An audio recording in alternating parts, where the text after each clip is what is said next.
Assalamualaikum warahmatullahi wabarakatuh. Selamat sore teman-teman. Bagaimana kabarnya? Semoga sehat selalu. Perkenalkan, saya Nikfatatul Amriyah dari kelompok 3 akan sedikit sharing mengenai tugas penyuntingan dalam aspek kebahasaan dan tahap-tahap penyuntingan. Tugas utama seorang penyunting naskah itu sangat banyak, namun tugas utama seorang penyunting dalam aspek kebahasaan adalah mengatur bahasa yang digunakan agar benar, komunikatif, efisien, ekonomis, dan jauh dari sifat ambigu. Komunikatif maksudnya bahasa yang digunakan haruslah mudah dimengerti, dipahami, dan mudah dicerna oleh pembaca. Efisien mampu memilih kata dengan baik, benar, dan tepat. Yang selanjutnya adalah ekonomis kata. Ekonomis kata maksudnya tidak menggunakan kata-kata berlebihan atau boros yang justru akan menghilangkan makna kata yang sebenarnya. Dan yang terakhir, tidak ambigu. Sebisa mungkin tidak menggunakan kata atau kalimat bersayap yang akan memunculkan makna ganda sehingga sulit dimaknai secara benar dan tepat. Yang selanjutnya, tahap-tahap penyuntingan. Tahap penyuntingan ada 3 tahap, teman-teman. Yang pertama, tahap pra-penyuntingan. Yang kedua, tahap penyuntingan. Dan yang terakhir, tahap pasca penyuntingan. Kita masuk ke tahap pertama, yaitu tahap pra-penyuntingan. Sebelum memulai ke tugas utamanya, menyunting naskah, seorang penyunting harus melakukan tugas yang berhubungan dengan naskah. Ada beberapa hal yang berhubungan dengan naskah dalam pra-penyuntingan ini, antara lain adalah kelengkapan naskah, ragam naskah, daftar isi, informasi mengenai penulis, catatan kaki, subbab dan sub-subbab, ilustrasi, tabel, gambar, baca cepat atau baca sekilas. Hal itu harus diperhatikan dalam tahap pra-penyuntingan ini. Yang pertama adalah kelengkapan naskah.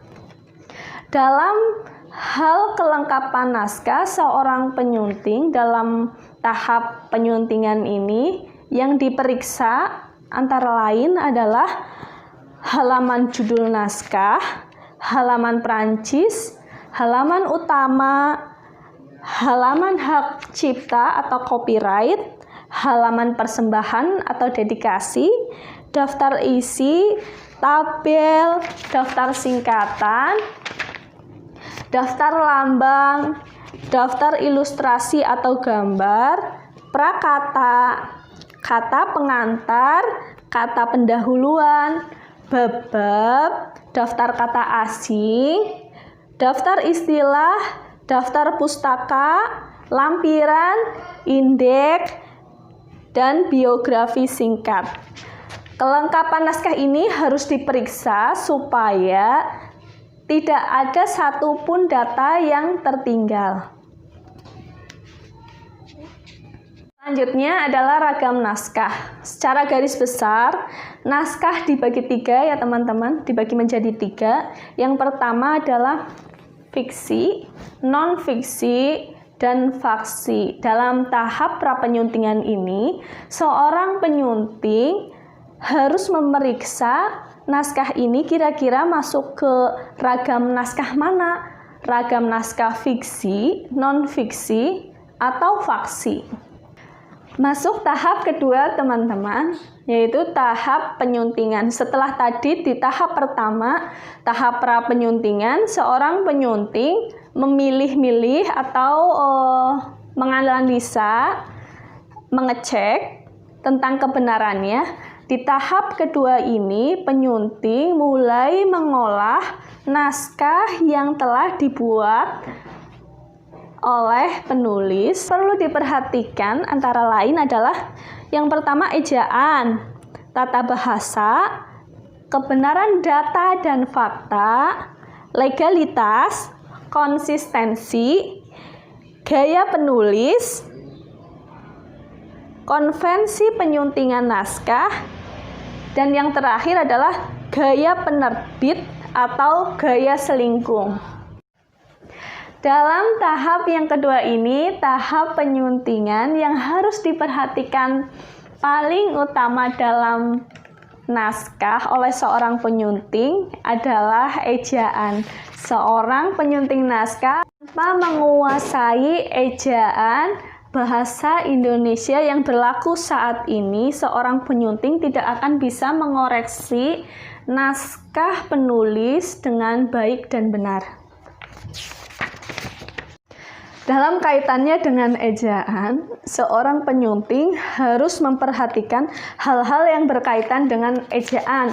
Antara lain adalah pemakaian huruf, pemenggalan kata, pemakaian huruf kapital, pemakaian huruf miring, tanda-tanda baca, penulisan kata, penulisan singkatan atau akronim, penulisan angka serta bilangan, dan yang terakhir adalah penulisan unsur serapan. Berlanjut dari ejaan, yang selanjutnya adalah tata bahasa. Seorang penyunting juga harus memperhatikan tata bahasanya.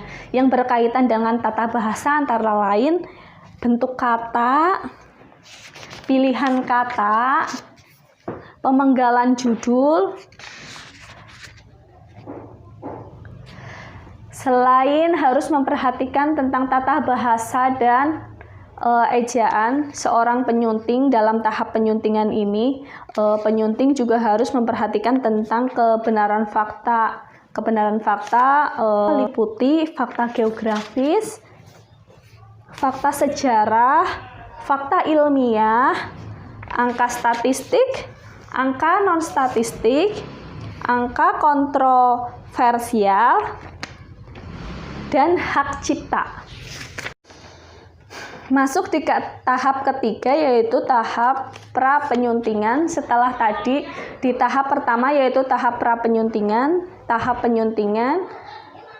Di tahap terakhir ini adalah tahap pasca penyuntingan. Tahap pasca penyuntingan ini yang harus diperhatikan antara lain kelengkapan naskah, nama penulis harus benar, kesesuaian daftar isi dan isi naskah, tabel, ilustri, dan gambar, prakarta, pengantar, dan kata sambutan, sistematika bab, catatan kaki, daftar kata atau istilah, lampiran, indeks, biografi penulis, sinopsis, nomor halaman, cover, depan, dan belakang. Semua itu harus dicek agar tidak ada yang ketinggalan. Kesimpulannya adalah tugas penyunting naskah dalam aspek kebahasaan adalah mengatur bahasa yang digunakan agar benar, komunikatif, efisien, ekonomis, dan tidak ambigu. Sedangkan tahap penyuntingan adalah ada 3 tahap, yaitu tahap pra-penyuntingan, tahap penyuntingan, dan yang terakhir adalah tahap pasca penyuntingan. Sekian dari saya teman-teman, mohon maaf masih banyak kekurangan. Apabila ada yang ditanyakan atau ada yang ingin ditambahkan, kita lanjutkan diskusi kita di GC. Terima kasih atas kesempatannya. Wabillahi taufiq wal hidayah. Wassalamualaikum warahmatullahi wabarakatuh.